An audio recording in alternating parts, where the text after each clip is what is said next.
So I have been studying languages for over a decade, and honestly, I have not made the progress that I wish I could have, because in the very beginning, I made so many mistakes with my approach to language learning. So hopefully, in order to spare you guys the same pain of making all the same mistakes as me, I thought in today's video I would talk about 5 of the biggest mistakes that I made, and stay tuned because I'm going to save the most important one for last. So in order to highlight the biggest mistake that I have made, let's start off by asking ourselves a question. The question that I'm now in the habit of asking myself whenever I'm doing something with languages is I ask, is this effective or do I just like doing it?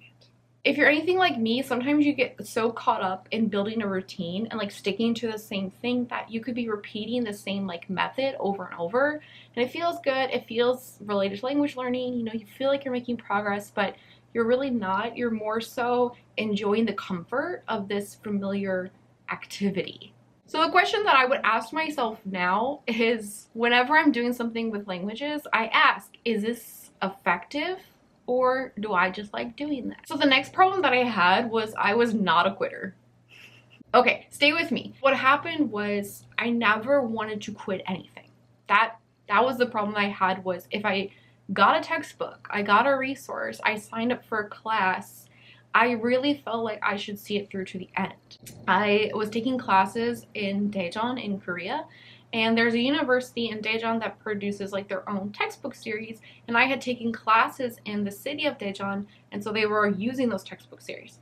Now I had to use them for my class, but then I ended up moving to Seoul, and I didn't really need to keep using those textbooks, but I kept going with them because I felt like committed. I felt like I started with them, I should see them through. But self-studying this book, where there's like no audio component for the student version, it wasn't helpful at all. So the other problem with this is that sometimes you might be working on something for an extended period of time like I was, and your goals end up changing in the process.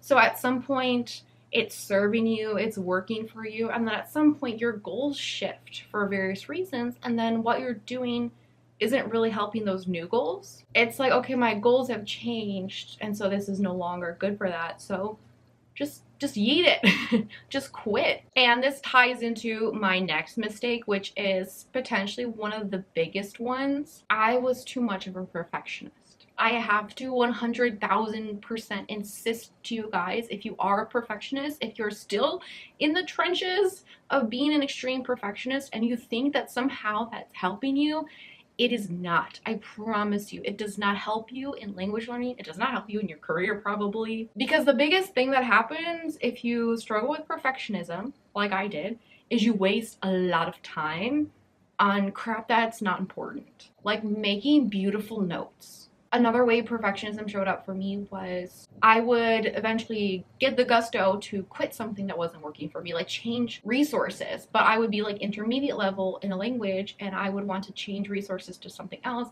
and I would feel this pull to get the first book in a series rather than just getting the book for my level. You don't know what you could have missed because maybe this textbook series is in a different like order of what they introduced than the textbook series you were using, so there could be things even at the beginner level that you've missed out on, and you won't know unless you get that. And then another way that this shows up, which I don't know, maybe you guys can relate, is I would feel this strong sense of like perfectionism, like I need the perfect resource. So I would get something and work on it, and then I would see a new shiny object somewhere else and be like, oh, maybe this one's better, and I would get that one. And weirdly, like I told you guys, I had a problem quitting things, but I also had a problem like starting things. I would find something, kind of like give it a little go, and then find something else, and then like keep fluctuating between buying all of these resources and never really like getting started with any single one because I was so overwhelmed with which one is the best, like which is the perfect choice. And honestly, I wasted a lot of time hesitating as well because of that. We don't know if our choices are going to be perfect. We don't know if the resource we picked is the best one, but honestly, it doesn't really matter. What matters is like you pick something and you just go with it. To some extent, you need to just move forward rather than, you know, side to side trying to make a impossible decision. Now, the next mistake that I made was focusing too much on like mastering everything given to me in a resource. Whether I was like doing some reading exercise or studying from a textbook, I would focus too much on like 100% like comprehension, which is great. Like 100% comprehension is great, but I would try to really hold on to all of the information. And I think this kind of goes along with what I said with perfectionism. I would believe that I needed to master everything. So I really wish that instead of trying to make sure I mastered everything, I just accepted that and just focused on doing my best with what I was doing in the moment and just moving on and not caring so much about like what falls through the cracks.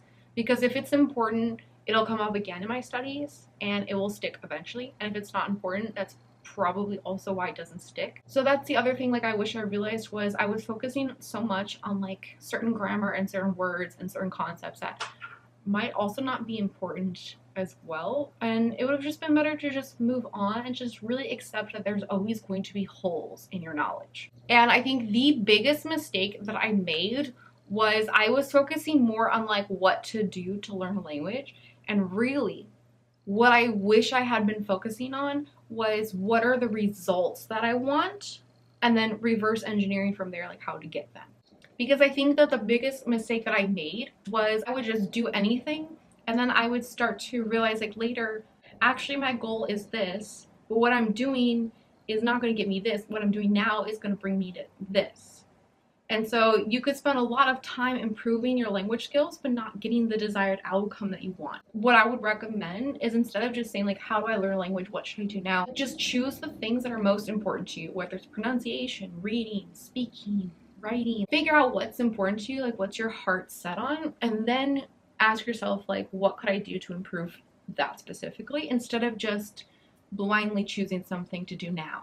Because a big problem that I saw in the past for myself, and I've seen this in so many other people, especially at the beginner stage of a language, is people often say like, well, I'm going to do this now and then I'll do that. Especially when it comes to speaking skills, because I think speaking is one of those things that everyone wants to be good at, and a lot of people kind of avoid speaking altogether, but then they want to be good at speaking. And I think I've seen so many people, like when you see them doing that, you're like, hey, if you want to get better at speaking, why don't you like sign up for like tutoring, or why don't you, do blah, blah, blah.